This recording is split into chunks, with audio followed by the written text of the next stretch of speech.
پیارے رسول صلی اللہ علیہ وسلم نے فرمایا کہ جمعے کا دن افضل دن ہے، اس دن کثرت سے مجھ پر درود شریف پڑھا کرو، اور وہ اسی دن میرے سامنے پیش کیا جاتا ہے۔ صحابہ رضوان اللہ علیہم اجمعین نے عرض کیا، یا رسول اللہ، آپ صلی اللہ علیہ وسلم پر کیسے پیش کیا جاتا ہے، حالانکہ بعد وفات آپ کی ہڈیاں بھی نہ ہوں گی؟ تو پیارے رسول صلی اللہ علیہ وسلم نے فرمایا، اللہ تعالی نے ہمیشہ کے لیے زمین پر انبیاء علیہ الصلاۃ والسلام کا بدن حرام کر دیا ہے۔ نبی علیہ الصلاۃ والسلام نے فرمایا کہ تمام دنوں سے بہتر جمعے کا دن ہے۔ آپ علیہ الصلاۃ والسلام نے فرمایا، جمعے میں ایک ساعت ایسی ہے، ایک گھڑی ایسی ہے، اگر کوئی مسلمان اس وقت اللہ سے دعا کرے تو ضرور قبول ہو۔ کہ نبی صلی اللہ علیہ وسلم نے فرمایا، جمعے میں ایک ساعت ایسی ہے، ایک گھڑی ایسی ہے، اگر کوئی مسلمان اس وقت اللہ سے دعا کرے تو ضرور قبول ہو۔ شیخ عبدالحق محدث دہلوی رحمۃ اللہ علیہ نے ان شرح سفر السعادات میں دو قولوں کو ترجیح دی ہے کہ وہ گھڑی خطبہ پڑھنے کے وقت سے نماز ختم ہونے تک ہے۔ نمبر 2، یہ کہ وہ ساعت اخیر دن میں ہے، اور اسی دوسری بات کو ایک بڑی جماعت نے اختیار کیا ہے۔ بہت سی صحیح حدیث میں اس کی تائید ہے۔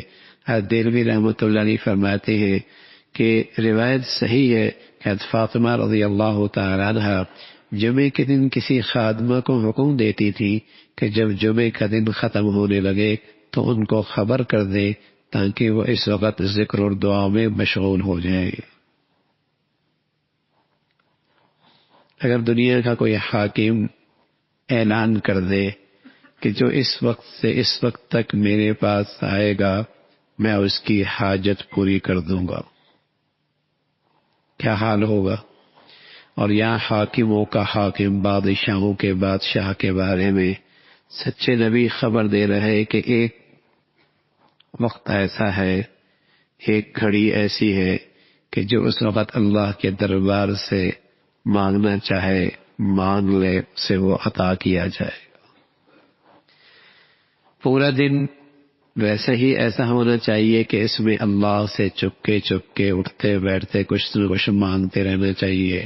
اس لیے شاید اللہ کے نبی صلی اللہ علیہ وسلم نے اس گھڑی کی تعیین نہیں فرمائی کہ یہ پورا دن مسلمان کا اللہ کی طرف توجہ میں گزرے، اللہ کی طرف متوجہ ہو کہ یہ دن گزارے۔ بڑا دن ہے، ایک دن گزارنا کیا مشکل ہے، اللہ کی طرف متوجہ ہو کے۔ اور پھر حضرات علماء نے دوسری بات فرمائی کہ اگر اتنا نہیں تو کم از کم عصر سے مغرب کا وقت، اتنا نہیں تو مغرب سے پہلے تھوڑا وقت تو آدمی تھوڑا سا اہتمام کر لے کہ یہ وقت قبولیت کا ہے، ذکر میں لگ جائے، درود شریف میں لگ جائے، دعاؤں میں لگ جائے۔ آپ علیہ الصلوۃ والسلام نے ایک بات تو یہ فرمائی کہ اس دن کثرت سے درود شریف پڑھا کرو، یہ مجھے اسی دن پہنچا دیا جاتا ہے۔ اور دوسری بات فرمائی کہ اس وقت ایک گھڑی ایسی ہے اس دن کہ جس میں اللہ دعا ضرور قبول فرماتے ہیں۔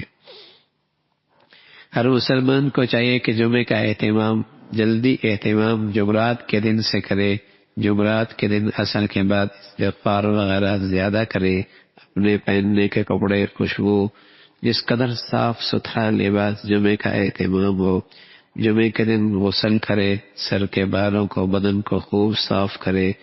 صاف کرنے میں اس دن بہت فضیلت رکھتا ہے۔ جمعے کے دن غسل کے بعد صاف ستھرے عمدہ کپڑے جو اس کے پاس ہوں پہنے، ممکن ہو تو خوشبو لگائے، ناخن وغیرہ صاف کرائے، بدن کے زائد بات کو صاف کرے۔ جامع مسجد میں بہت سویرے جائے، جو شخص جتنی جلدی جائے گا اسی قدر اس کو ثواب زیادہ ملے گا۔ مسلمانوں کے ہاں جمعے کا دن بہت بڑا دن ہے، بہت بڑا دن ہے، بہت افضل دن ہے، بہت شان رکھتا ہے۔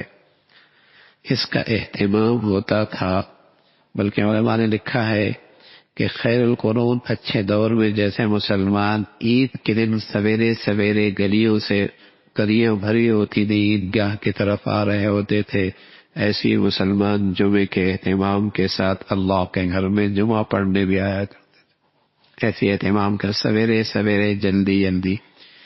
لیکن اگر اس قدر جلدی نہ بھی ہو سکے تو کچھ نہ کچھ اہتمام ضرور ہو جس میں اس بات کا وہ نظر آئے کہ اسے واقعی جمعے کا عظمت کا، فضیلت کا احترام ہے، قدر ہے۔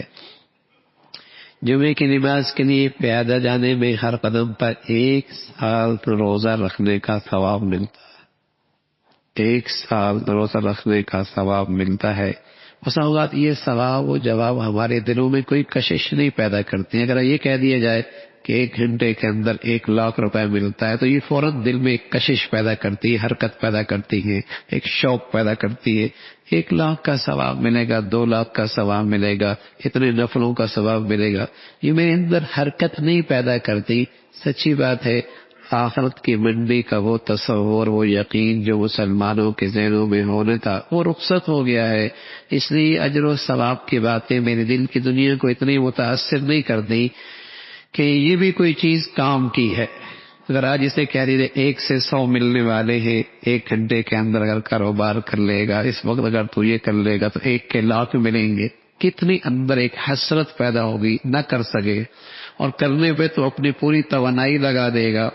تو اللہ کے نبی صلی اللہ علیہ وسلم نے یہ جو اجر و ثواب بتائے ہیں، یہ آخرت کی زندگی جتنی ہی استہزاء سامنے ہوگی۔ آپ فرما کر ایک مرتبہ آپ سفر سے جا رہے تھے، عبداللہ ابن عمر رضی اللہ تعالیٰ عنہ استاد تھے، ساتھ قبرستان تھا۔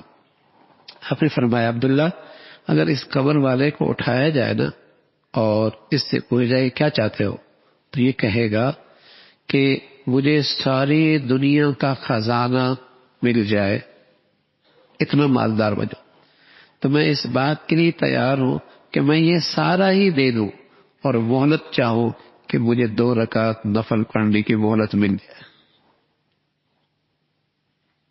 وہاں پتہ چلے گا ان نیکیوں کی کیا قدر و قیمت ہے، وہاں پتہ چلے گا ان نیکیوں کی کیا قدر و قیمت ہے۔